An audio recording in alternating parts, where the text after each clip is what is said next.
Things are moving at absolute lightning speed in the Middle East right now. So let's just dive right into this explainer and unpack a massive, multi-layered operation currently underway. We're looking at a fascinating balancing act between intense military deployments out on the water and high-stakes international diplomacy happening behind closed doors.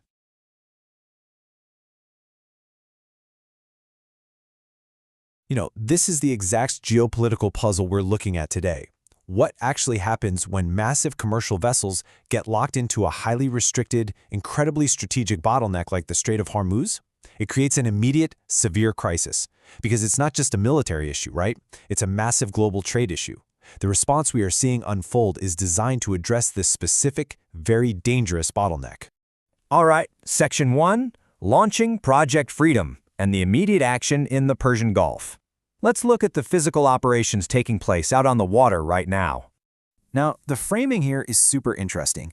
In his announcement on Truth Social, President Donald Trump scheduled Project Freedom to kick off on a Monday morning Middle East time. But listen to how he describes it. He explicitly calls it a humanitarian process. It's not being pitched as an offensive strike, but really as a rescue mission for neutral bystander ships that are essentially stuck in the strait.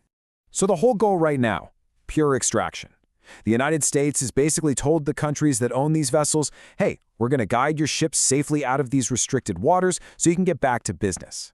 And crucially, they're laying down the law that these ships won't be returning until the area is actually truly safe for navigation again. But of course, that humanitarian mission comes with a pretty massive warning attached. President Trump made it very clear that if this process is interfered with in literally any way, it'll have to be dealt with forcefully. Talk about a high-stakes dynamic. The U.S. is claiming peaceful intent to get traffic moving, but they are fully prepared to use their military might to back it up. Moving right along to Section 2, the military operation explained, and the mechanics on the water. Let's see how a presidential announcement turns into a massive deployment. Okay, let's talk numbers, because the scale here is just staggering. 15,000. The U.S. Central Command, or CENTCOM, is throwing 15,000 service members at this specific mission. I mean, we're not talking about a couple of boats doing a light escort duty here. This is a major mobilization of forces to make sure this operation goes exactly as planned. And to really wrap our heads around how this works, just look at the hardware CENTCOM is bringing to the table. Along with those 15,000 troops, you've got guided missile destroyers, over 100 land and sea-based aircraft, plus a whole fleet of multi-domain unmanned platforms. It's an overwhelming show of tech and firepower, layered across the sea and the sky. Admiral Brad Cooper from CENTCOM summed up the military's role perfectly. He calls it an essential defensive mission for both regional security and the global economy. But, and this is a key detail, he also mentions they're doing this as they maintain the naval blockade. So, the U.S. military is basically multitasking, pulling off a defensive extraction for global shipping while simultaneously holding down an active naval blockade in the exact same region. Now, Axios reporter Barak Ravid pointed out a really fascinating operational nuance here, citing U.S. officials. The U.S. Navy isn't actually planning to sail side by side, literally ship to ship with these commercial tankers. Instead, the strategy is for Navy vessels to remain in the vicinity of the shipping lanes. They're acting more like an overwatch, ready to respond if Iran attacks, rather than acting as a direct physical shield right next to them. So why take that approach? Well, it's all about the specific threats hiding under the water. Instead of just doing direct escorts, a huge part of the Navy's job right now is feeding critical intelligence to these commercial captains. They're telling them exactly where to steer to successfully dodge Iranian deep-sea mines. It's an incredibly tense navigation game, relying entirely on U.S. intelligence. Because, let's face it, a single wrong turn in a minefield doesn't just sink a ship, it sends absolute shockwaves through global supply chains and makes insurance rates skyrocket overnight. All right, let's zoom out to Section 3, the diplomatic chessboard, and the behind-the-scenes negotiations. Because while all this heavy machinery is out on the water, there's a whole paper war happening in the background. We've got competing proposals sitting on the table right now. The U.S. previously laid out a 9-point peace plan, and in response to that, Iran just came back with a new 14-point rebuttal.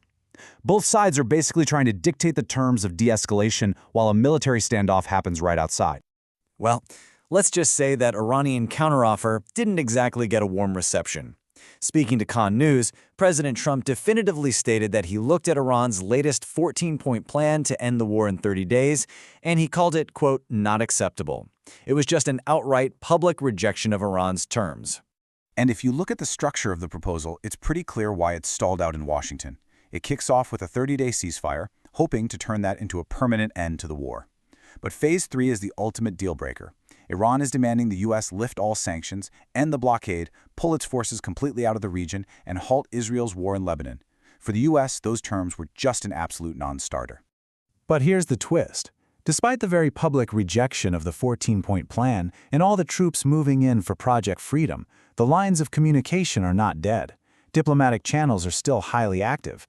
In fact, the U.S. actually sent their response to the Iranian proposal by routing it through third-party Pakistani mediators. And U.S. Special Envoy Steve Witkoff confirmed this vital piece of the puzzle, stating plainly that the U.S. and Iran are in conversation. It proves that behind the scenes, past all the tough public rhetoric and the warships posturing in the Strait, the two nations are still talking. They are actively trying to navigate some kind of diplomatic off-ramp. So, as we wrap up this explainer, I want to leave you with this to chew on. We are watching this incredibly volatile, dual-front strategy play out in real time.